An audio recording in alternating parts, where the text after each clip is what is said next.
Hello, guys. Welcome to MBA Pathshala. So, guys, today's session is on the common mistakes that we make while either preparing for odd one out or even solving questions. Okay, so start करने से पहले do check out this batch, guys. This is for Snap and Matt. Okay, so this is a message that I wanted to share with you people, and now let's get started. Okay, so भाई क्या चीजें हैं जो हम गलत कर रहे हैं जब हम ऑड वन आउट की प्रिपरेशन कर रहे हैं या इवन जब हम क्वेश्चंस को सॉल्व कर रहे हैं, right? So see, when it comes to odd one out, and we have been discussing in the last few sessions also that odd one out is a manageable question type, and all of you who are preparing for the CAT verbal section obviously are looking at odd one out as a potential scoring area. लेकिन जब हम preparations करते हैं तो preparation के time पे भी कुछ हम गलतियां करते हैं, और इवन जब क्वेश्चंस को हम सॉल्व करते हैं तब भी हम कुछ गलतियां करते हैं. Okay, so let me just talk about those mistakes that we make in brief. Okay, the very first mistake is looking for tricks and shortcuts. एक मैंने टेंडेंसी देखी है, and this is something that I've seen in a lot of students, which I find very surprising, and this is a trend which like is very common in those students especially who have started preparing in the last 1 or 2 month. Okay, so trend क्या है? They're looking for tricks and shortcuts. Okay, कि कोई question को solve करने का कोई ऐसा method होगा, कोई एक स्पेसिफिक ट्रिक होगी, एक शॉर्टकट होगा जिससे आंसर आ जाता होगा.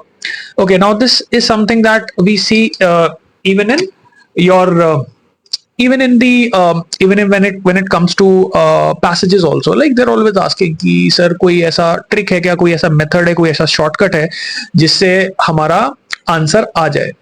ओके, अब एक चीज सोचो, क्या ऐसा पॉसिबल है कि इंग्लिश लैंग्वेज का कोई क्वेश्चन टाइप है जिसमें English language in itself is so vast कि आपको कोई एक ट्रिक या कोई एक शॉर्टकट मिल जाएगा?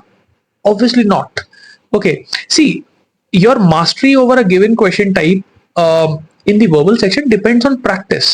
Okay, so जितना ज्यादा मैं प्रैक्टिस करता हूं, हर प्रैक्टिस के साथ मैं कुछ ना कुछ नई चीज अनकवर करता हूं. Problem in English is that you can not define that okay this is a new method, this is a new thing. हो सकता है कि आपका जो क्वेश्चन है वो किसी एक सिंगल वर्ड की वजह से अटक रहा हो सकता है कि ग्रामर का कोई सिंपल सा एक कंसेप्ट हो जो शायद आपको एक क्वेश्चन में क्लिक किया, आपने कहा कि अच्छा मुझे तो पता ही नहीं था कि नेवरदलेस का मतलब ये होता है. Okay, so nevertheless can create this link. Okay, मुझे तो ये रियलाइज ही नहीं हुआ कि इस सेंटेंस के अंदर इफ का मतलब इमेजिनेशन नहीं है, इफ का मतलब यहाँ पे कंडीशनल है. Now, these are the sort of things that you only uncover when you're doing questions. There is no book of rules and regulations that is pre-written that you can go and study and say कि यार मैंने इतना questions practice कर लिए, अभी वहां पे sorry rules पढ़ लिए, अभी मैं क्वेश्चन सॉल्व करने बैठूंगा.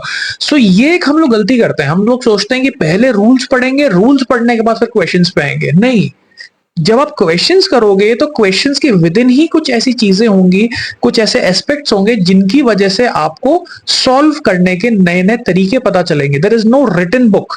Okay, there is no text that is already available, right? Okay, so you have to understand that, right? Even the fact कि आप अभी सेशंस को अटेंड कर रहे हो या आप कोई पैसेज का एनालिसिस देख रहे हो, तो उस एनालिसिस को देखते टाइम या इवन क्वेश्चन को सॉल्व करते टाइम आपको दिमाग में कुछ क्लिक करेगा कि हाँ यार ये चीज मुझे पता नहीं थी. Okay, this is something knew that I have learn today. Okay, so you have to keep this thing in mind. Okay, there is no rule book, there is no shortcut. Okay, the more you practice, the more you learn. Okay, not understanding the theme. Now this is a classic error. बहुत से students हैं जो जब odd one out का question solve करते हैं तो उनका दिमाग में जो माइंडसेट होता है वो ये होता है कि जैसे पैराजिम्बल में एक ओपनिंग सेंटेंस होता है, एक एंडिंग सेंटेंस होता है, बीच में लिंक्स होते हैं, तो मैं देखता हूं कि कौन से वाले सेंटेंसेस लिंक्ड है. अब लिंक पता लगाना ठीक है, लेकिन उससे पहले आपको देखना पड़ेगा कि what is the theme of discussion. Okay, what is the agenda of the author, what is the author mainly trying to tell us. क्योंकि ऐसा हो सकता है ना कि थीम के बेसिस पे ही क्वेश्चन सॉल्व हो जाए. अब क्यों उतनी मेहनत कर रहे हो कि आप जाके हर चीज को निकाल के रख रहे हो, आप लिंक भी निकाल रहे हो सारे, आप क्या कहते हैं स्टार्टिंग सेंटेंस भी निकाल रहे हो. Why? Okay, if the question is easy, maybe you would be able to solve it on the basis of theme. 4 options उसी एजेंडा के अराउंड होंगे, एक ऑप्शन उस एजेंडा को फॉलो नहीं कर रहा होगा, वो ऑड वन आउट हो जाएगा. Okay, so look for the theme first and then once you found the theme, then if required look for other things like starting option, connections and all that. Okay, just relying on the topic and ignoring the context, very important. See, when you have a question of odd one out and the question happens to be a slightly medium level difficulty or difficult one, okay, what happens that one of the classic tricks that the question setter has to confuse you is that in all the options that you see the topic remains the same. आप options को पढ़ रहे हो और आपको लग रहा है कि यार इसमें ऑड वन आउट कौन सा होगा, यहां तो सारे ऑप्शंस में टॉपिक सेम ही चल रहा है. ओके, लेट्स से मैंने आपसे कहा डेमोक्रेसी, तो डेमोक्रेसी जो है, डेमोक्रेसी सब में सेम आ रहा है. अब आप सोच रहे हो कि डेमोक्रेसी सब में है तो अब मैं ऑड वन आउट कैसे करूं. ओके, कई बार वो रियलाइज होगा कि टॉपिक सेम है लेकिन एक ऑप्शन में कंटेक्स्ट अलग है. सो लेट अस से there are four options that talk about democracy in India, but one option is talking about democracy, but democracy in context of US. Okay, so now that's the contextual difference. Okay, क्योंकि democracy तो topic है लेकिन democracy किस जगह पे, किस context में, किस सिचुएशन में है ना. ठीक है, so observe the context. Okay, be very aware, be very cautious. मैंने जो एग्जांपल लिया है तो बड़ा सिंपल सा था, लेकिन जब एक्चुअली हम क्वेश्चंस एग्जाम में देखते हैं तो वहां पे जो कंटेक्स्ट होता है उसके लिए थोड़ा सा ध्यान से देखना पड़ता है आपको, तभी आप पता लगा पाओगे कि अच्छा ये इसका कंटेक्स्ट है और एक ऑप्शन है जो उसमें कुछ डिफरेंट बात कर रहा है, right. Okay, so with that guys let's start with the very first question. So you have this question on screen, ABCDE. So let us see कि क्या इस क्वेश्चन को हम एक सिंगल रीडिंग में कर सकते हैं. ठीक है, so let's see. A option says a basic task of theoretical computer science is to sort problems into complexity classes. So theoretical computer science का एक बेसिक टास्क ये होता है कि वो प्रॉब्लम्स को कॉम्प्लेक्सिटी क्लासेस में सेग्रीगेट करती है, राइट, सॉर्ट करती है. तो the option is basically telling me something about the task of computer science, theoretical computer science, और उसमें शायद प्रॉब्लम्स को हम अलग अलग कॉम्प्लेक्सिटी कैटेगरीज में डाल देते होंगे कि यार ठीक है, this is like the most complex ones and these are the easy ones and like that, right? But it has to do something with computer science, right? It is difficult to solve all problems within a given resource budget where the resource is the amount of effort and money. So ये कुछ general बात हो रही है, ये बात हो रही रिसोर्स बजट की, और रिसोर्स यहाँ पे amount of effort and money है. ठीक बात है. ओके, मनी और एफर्ट दोनों ही एक तरह का रिसोर्स होते हैं. ठीक है, बट यहाँ पे कंप्यूटर साइंस की बात नहीं हो रही है ना. जो फर्स्ट ऑप्शन के अंदर it was to do with computer science. Okay, B option is not about computer science, it has to do something with resource and budget. Okay, so resource की बात हो रही है. C option says therefore computer scientists believe that but have not been able to prove that these two problems belong to different complexity classes. Okay, so guys यहाँ पे ये to problems लिखा है, इसको देख के ऐसा लग रहा है कि इसके पहले कोई सेंटेंस आया है जिसमें शायद टू टाइप्स ऑफ प्रॉब्लम्स की बात हुई होगी जिनकी कॉम्प्लेक्सिटी क्लास अलग अलग है. बट एक चीज तो हम बोल ही सकते हैं कि ये कंप्यूटर साइंस का डिस्कशन है, so it has to do with computer science only. So we can put it here. Computer scientists have found an efficient algorithm, for example, for testing whether a number is prime. Okay, so computer scientist ने एक algorithm find किया जिससे पता लगा सकते हैं कि computer number prime है कि नहीं है. ठीक है, so guys this is also a discussion related to computer science. They have not, however, been able to find out an efficient algorithm for identifying the prime factors of large numbers. Okay, now in this case, the option is talking about algorithm and it uses this pronoun they. ठीक है, और यहाँ पे ना एक चीज देखो, एक कंट्रास्ट वाला वर्ड है, हाउएवर आ रहा है. अब मुझे एक चीज समझ में आ रही है कि मैक्सिमम ऑप्शंस कंप्यूटर साइंस के बारे में है और डी ऑप्शन कंप्यूटर साइंटिस्ट के बारे में है. एंड इट लुक्स लाइक कि ये जो कंप्यूटर साइंटिस्ट हैं इन लोगों ने एक एल्गोरिथम निकाल लिया है for finding if the number is prime. लेकिन वही सेम साइंटिस्ट अभी तक नहीं निकाल पाए एक ऐसा एल्गोरिथम जो प्राइम फैक्टर्स निकाल पाए लार्ज नंबर्स के लिए. So don't you think that these are connected? क्योंकि हाउएवर का मतलब क्या हुआ? हाउएवर का मतलब ये हुआ कि यहां कंट्रास्ट आएगा। तो साइंटिस्ट ने मेथड निकाल लिया किस चीज के लिए, प्राइम नंबर्स को आइडेंटिफाई करने के लिए, लेकिन वो नहीं निकाल पाए एक method to find the prime factors of large numbers, right? And you can see this there refers to what, computer scientist. तो अब देखो एक चीज मुझे क्लियर हो गई, और मैंने इसमें ऐसा नहीं है कि मैंने इंटेंशनली लिंक निकालने की कोशिश की, but it's so obvious that D and E option are linked. Rest of the option that I can see, A option talks about computer science, C option talks about computer science. तो कौन सा ऐसा option है जो ना तो computer scientist की बात कर रहा है ना कंप्यूटर साइंस की बात कर रहा है? Which option do you think is the odd one out? B option, because it talks about resources, okay, resource budget and effort and money. तो मुझे साफ दिख रहा है कि अगर मैं इस पूरे क्वेश्चन को नहीं सॉल्व करता, still I can find out that yes, B option is the answer. Now I may decide to link the rest two sentences, क्योंकि जो बाकी के 2 सेंटेंसेस हैं उनके अंदर हमें देखना पड़ेगा कि भाई कंप्यूटर साइंस का डिस्कशन कहां से स्टार्ट किया जा सकता है। तो अब जैसे यहां पे अगर मैं देखूं तो विच option do you think is the best starting option? Okay, A option, right. अब मुझे इसकी जरूरत नहीं है क्योंकि आंसर आ चुका है, बट लेट अस से कि मेरे पास स्पेयर टाइम है और फिर मैं ट्राई करना चाह रहा हूं आपको समझाने के लिए। I am just doing this so you can see that if computer science is being discussed, which option do you think is the best starting? Okay, A option, because it's a statement that looks like an opening, and it gives me a sort of definition as to what is theoretical computer science main task. The basic task of theoretical computer science is to sort problems into complexity classes. Okay, there's no doubt that this is not the starting. Yes, it's the starting option. Okay, and if I look at the C option talks about computer scientist. अब आप मुझे बताओ computer scientist का discussion कहां चल रहा था, D और ई ऑप्शन में? तो अगर डी और ई ऑप्शन में कंप्यूटर साइंटिस्ट का डिस्कशन चल रहा था, and therefore implies that now this is what could be concluded, this is what I can say finally. So therefore computer scientists believe but have not been able to prove that these 2 problems, क्या लगता है कौन सी problems? Okay, कौन सी problems? वही problems जिसमें D option में first problem की बात हुई, जो कि कंप्यूटर साइंटिस्ट ने पता लगा लिया algorithm, which is prime number वाला, and E option is the second problem where they talk about efficient algorithm for identification of prime factors. Okay, तो भाई यही तो 2 प्रॉब्लम क्लासेस हैं जिसको आपने सी ऑप्शन में मेंशन किया है, that these 2 problems belong to different complexity classes. Okay, prime number वाला जो हम लोग कर पा रहे हैं, और प्राइम फैक्टर्स वाला जो हम नहीं कर पा रहे। सो very easily C option should come in the ending. Okay, now as a parajimbal also this question is very easy, but you can see ki as a odd one out I could solve this question in like 1 minute. Okay, just by looking at these statements and trying to get a hang of what the discussion is trying to tell me. So this is the sequencing, and B option is my answer. Okay, second question पे आते हैं. Okay, so guys, second question, let's see. Okay, neoliberalism sees competition as a defining characteristic of human relation.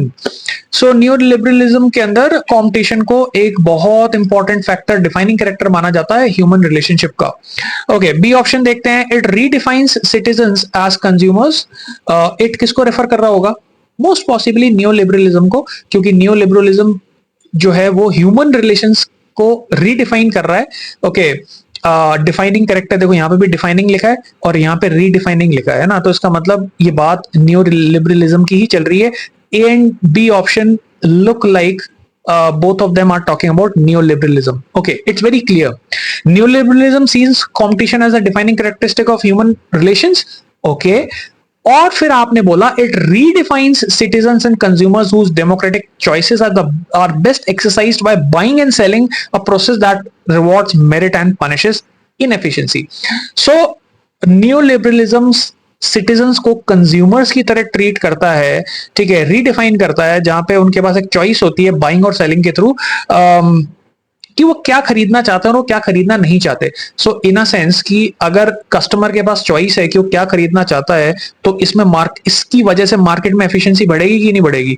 Obviously बढ़ेगी, क्योंकि ऐसा product जो सस्ता है और बेटर है उसको लोग ज्यादा खरीदेंगे.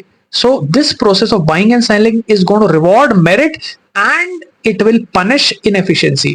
कोई भी महंगा प्रोडक्ट, कोई भी ऐसा प्रोडक्ट जो आपकी नीड्स को सेटिस्फाई नहीं कर रहा है, उसको पनिशमेंट मिलेगी because it's not fulfilling the needs of the customer, right? Okay, so A and B में क्यों लिंक है? क्योंकि यहाँ पे एक तो इट आ रहा है, इट किसके लिए? न्यू लिबरलिज्म के लिए। फिर यहाँ पे डिफाइनिंग कैरेक्टरिस्टिक लिखा है, तो यहाँ पे भी रीडिफाइन आ रहा है। और ह्यूमन रिलेशंस की बात हो रही है, तो यहाँ पे कंज्यूमर्स आ रहा है, ह्यूमंस ही होते हैं consumers. Okay, so A and B look like a link, right? Okay, so C option क्या बोल रहा है? Principles of egalitarianism and justice guide the invisible hand of market. So यहाँ पे जो मेन मुद्दा है वो है principles of egalitarianism and justice. ये दोनों चीजें क्या करती हैं? ये इनविजिबल हैंड ऑफ मार्केट को गाइड करती हैं। Principle of egalitarianism and justice. Okay, एगैलिटेरियन society is one where everyone gets his due share. ऐसी सोसाइटी जहां पे इनइक्वालिटी वगैरह नहीं होती और हर इंसान को अपने हिसाब से कुछ ना कुछ मिलता है। हर इंसान का ध्यान रखा जाता है, हर इंसान अपने लेवल पे कुछ ना कुछ अचीव कर पाता है। Okay, like sort of society where like everyone gets his due share sort of, right? Okay, अच्छा, जस्टिस की बात हो रही है, एगैलिटेरियनिज्म की बात हो रही है, और ये दोनों मार्केट के इनविजिबल हैंड को गाइड करते हैं, ठीक है? डी ऑप्शन पे आता है, inequality is recast as virtuous, a reward for utility and a generator of wealth, the market ensures that everyone gets what they deserve. Okay, अब यार तो मैं थोड़ा सा एक है ना कंसेप्चुअल बात कर रहा हूं। कैपिटलिज्म के अंदर अगर देखा जाए तो in a capitalistic society market is supreme और कंपटीशन सबसे ऊपर होता है, क्योंकि कंपटीशन के हिसाब से जो चीज अच्छी होती है वो बिकती है और जो चीज अच्छी नहीं होती वो बिकती नहीं है। Citizens are consumers, no doubts. Okay, inequality की अगर मैं बात करता हूं तो यस, कैपिटलिज्म में इनइक्वालिटी होती है, लेकिन जब अपन वेल्थ की बात करते हैं, वेल्थ की बात करते हैं कैपिटलिस्टिक सोसाइटी में, तो wealth always goes to people who add value. Okay, अगर टेक्निकली देखा जाए ना, तो if I look at C option, it is saying कि principles of egalitarianism and justice guide the invisible hand of market. Okay, do you really think that market का जो invisible hand है उसे जस्टिस के प्रिंसिपल्स या एगैलिटेरियनिज्म के principles guide करते हैं, और it is the market forces that guide the invisible hand of market?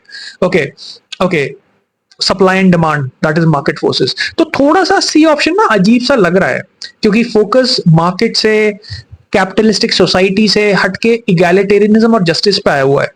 Okay, खैर आगे चलते हैं। इनइक्वालिटीज रिकास्ट एज वर्च्यूअस, इनइक्वालिटी को वहां पे वर्च्यू की तरह माना जाता है, एक अच्छी चीज मानी जाती है। Reward for utility and generator of wealth, the market ensures that everyone gets what they deserve. तो मार्केट ही एंश्योर करता है कि सबको अपने हिसाब से कुछ ना कुछ मिले। This is a discussion of looks like a discussion of capitalistic society. E option पे आते हैं, it maintains that the market delivers benefit that could never be achieved by planning. Okay, तो गाइज यहाँ पे ना वही मार्केट को इन्होंने एम्फेसाइज किया है कि भाई मार्केट बेनिफिट को डिलीवर करेगा जो कि प्लानिंग से नहीं डिलीवर हो सकता। सो एक चीज देखो, डी ऑप्शन कह रहा है कि market is going to provide everyone what they deserve.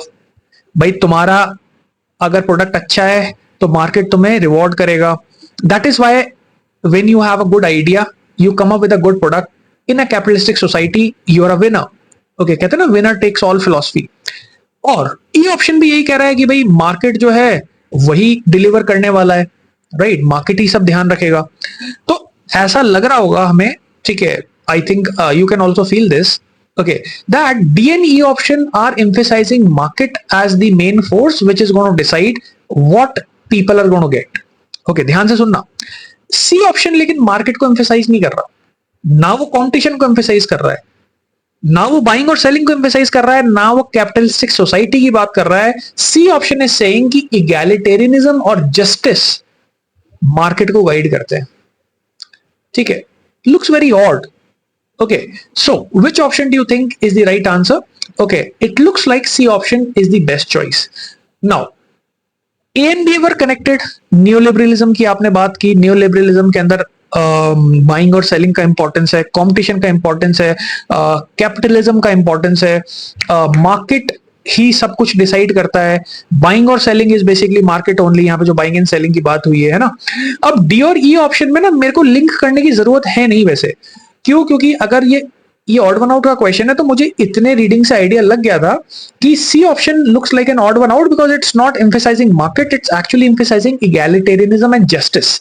Okay, so I can mark the answer, but still अब क्योंकि हमारे पास टाइम है तो ऑब्वियसली एक बार उसको लिंक करके देख लेते हैं. Let's try to link the entire thing. तो ए एंड बी में लिंक है, देख ही लिया हमने, इट की वजह से न्यू लिबरलिज्म स्टार्टिंग स्टेटमेंट था. Let's look at D and E also. अब डी एंड ई की अगर मैं बात करता हूं तो E option says it maintains that market delivers benefits that could never be achieved by planning. It maintains का मतलब इसके हिसाब से मार्केट बेनिफिट को डिलीवर करता है. तो अब यहां पे क्वेश्चन आता है कि ये इट क्या चीज है. अब यहां पे क्वेश्चन आता है कि इट क्या चीज है जिसमें आप ये कह रहे हो कि मार्केट जो है वो सारी चीजें डिलीवर करेगा जो कि लोगों को चाहिए. ओके, और ये जो बेनिफिट्स हैं ये प्लानिंग के थ्रू आप नहीं ला सकते, ये मार्केट ही डिलीवर करता है बिकॉज ऑफ मार्केट फोर्सेस और whatever. What do you think this it refers to? Okay, this it refers also to new liberalism. तो यहां पे ई ऑप्शन जो है वो बी के बाद में आएगा because A option has the noun form that is new liberalism and it की वजह से बी उसके फॉलो अप स्टेटमेंट और ई ऑप्शन भी follow up statement, because B and E option are nothing but defining what neoliberalism is all about. Okay, और last में फिर आप बात करोगे इनइक्वालिटी की कि भाई इनइक्वालिटी को इतना खराब न्यू लिबरलिज्म में नहीं माना जाता. क्यों? क्योंकि ये जो पूरी फिलॉसफी है इसके अकॉर्डिंग मार्केट को प्राइमरी मान के मार्केट पे छोड़ दिया जाता है कि भाई मार्केट डिसाइड करे कि आप क्या डिजर्व करते हो, उसके हिसाब से आपको कंपनसेशन दिया जाए. So this is the sequence. Okay, talks about new liberalism, talks about the importance of market. C option is the odd one out because it talks about the importance of egalitarianism and justice and how egalitarianism and justice guide the market. So मेरा option यहाँ पे जो answer होने वाला है that is option C. Okay, चलिए आज के लिए इतना ही guys. I am gonna see you in the next session. Bye bye.